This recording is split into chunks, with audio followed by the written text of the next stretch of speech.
पहाड़ों से घिरी घाटियों को चीरती हुई यह सड़क किसी जख्म की तरह दिखती है।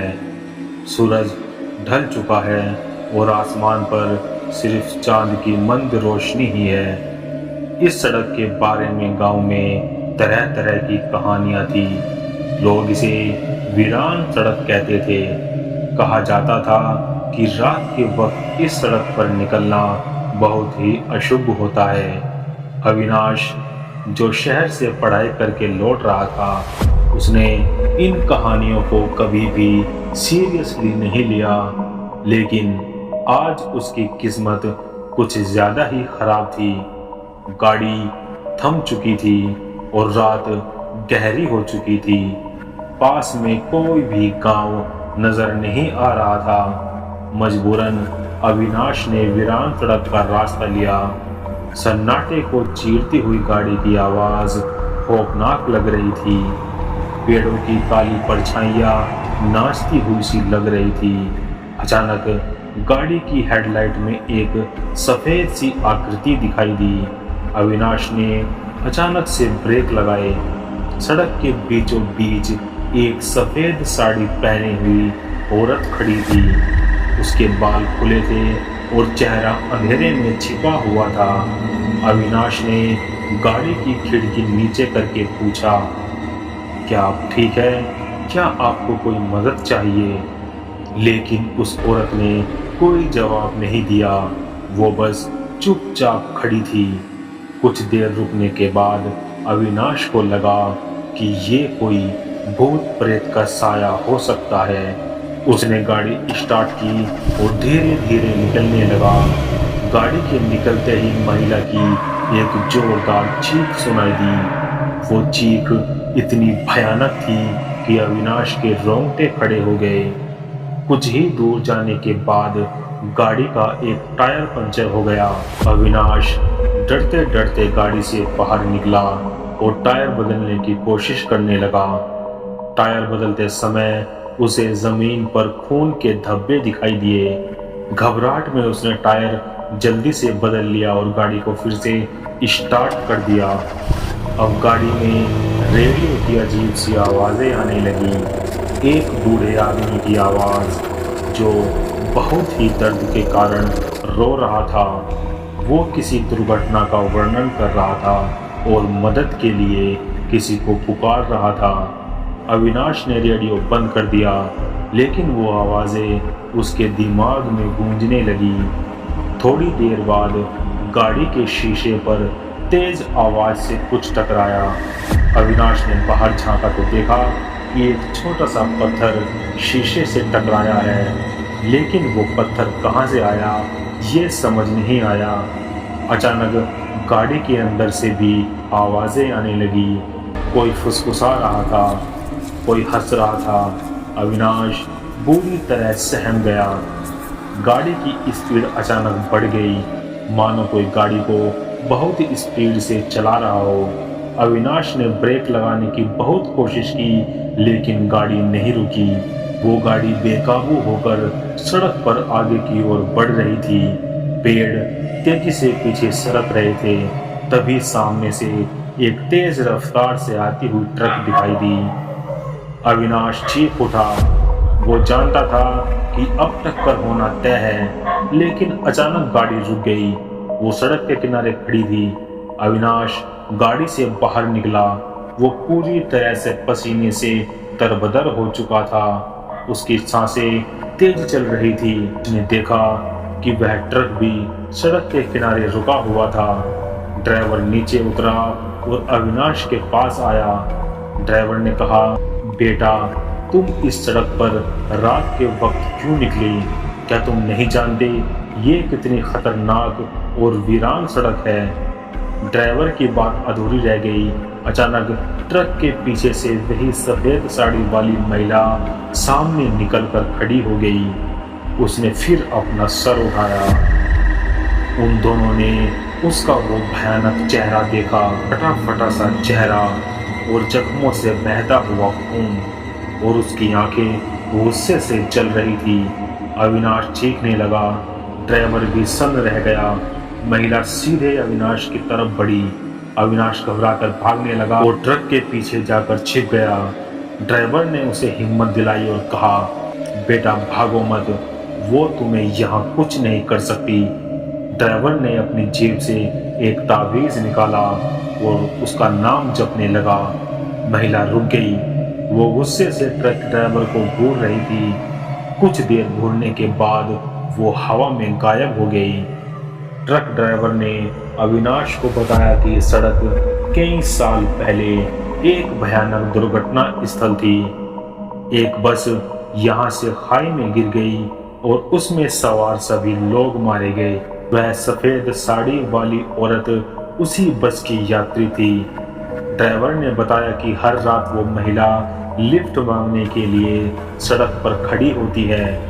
जो भी उसे गाड़ी में बिठा लेता है वो उन्हें दुर्घटना स्थल तक ले जाती है और फिर उन्हें वहीं पर छोड़ देती है। कुछ देर बातचीत करने के बाद ट्रक ड्राइवर ने अविनाश को पास के गांव तक पहुंचा दिया। गांव पहुंचकर अविनाश ने राहत की सांस ली। उसने ड्राइवर को बहुत शुक्रिया अदा किया। इस घटना के बाद अविनाश पूरी तरह से बदल गया।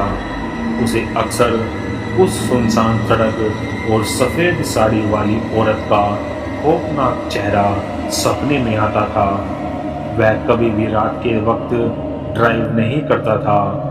वीरान सड़क की कहानियाँ अब उसके लिए सिर्फ कहानियाँ नहीं रही, वो एक भयानक सच बन चुकी थी।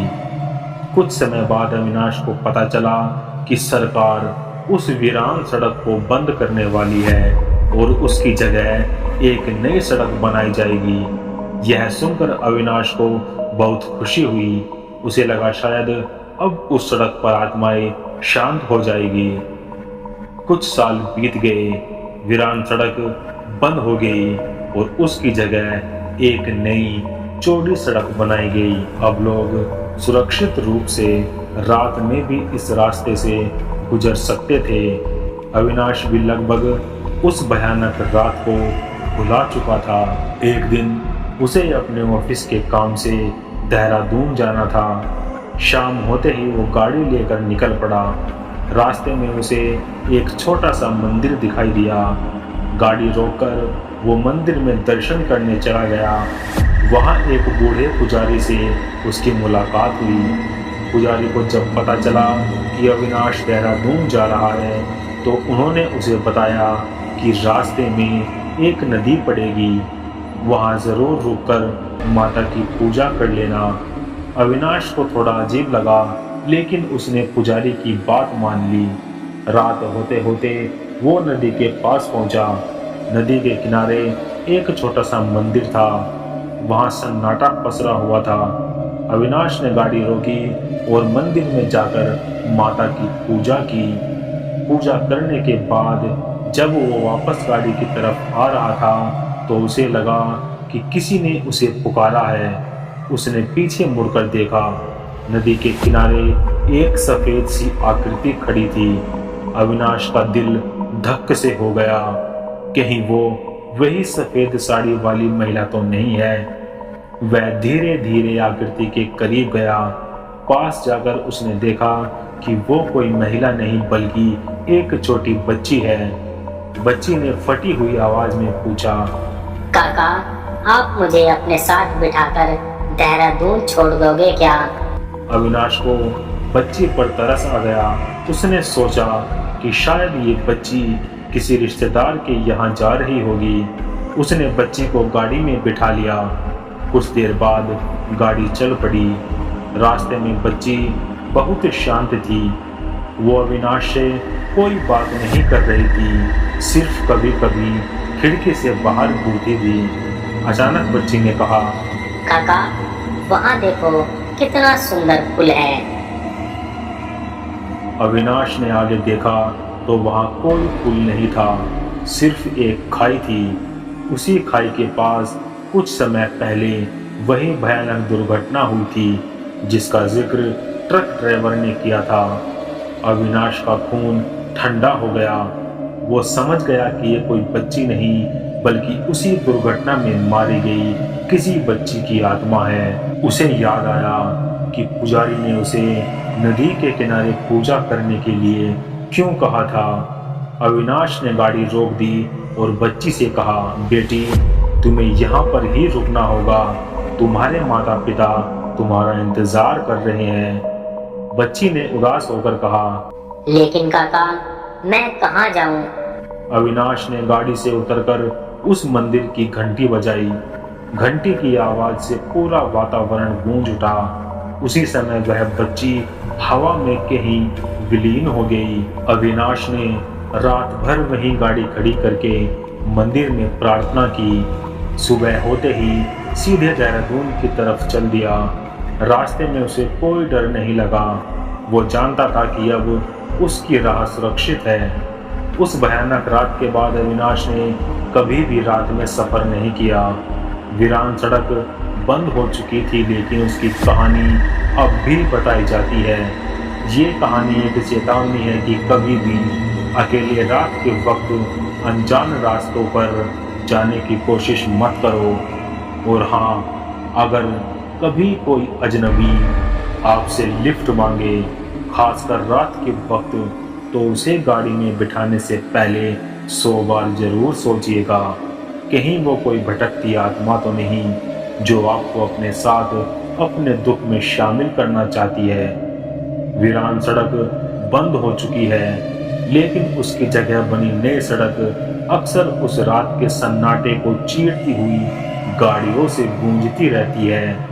लेकिन कभी कभी रात के अंधेरे में अगर आप ध्यान से देखें तो दूर कहीं पर आपको एक सफेद सी परछाई दिखाई दे सकती है, जो शायद सफेद साड़ी वाली औरत है या फिर वो दुर्घटना में मारी गई छोटी बच्ची। कौन जाने, शायद वो अब भी राह भटक रही है, शायद उन्हें अब भी शांति नहीं मिली। आज की हमारी वीडियो में इतना ही। अगर आपको हमारी ये वीडियो अच्छी लगी तो लाइक करें, शेयर करें और जाते जाते हमारे चैनल को सब्सक्राइब करें। मिलते हैं नेक्स्ट वीडियो में, तब तक के लिए बाय एंड बी हॉन्टिंग।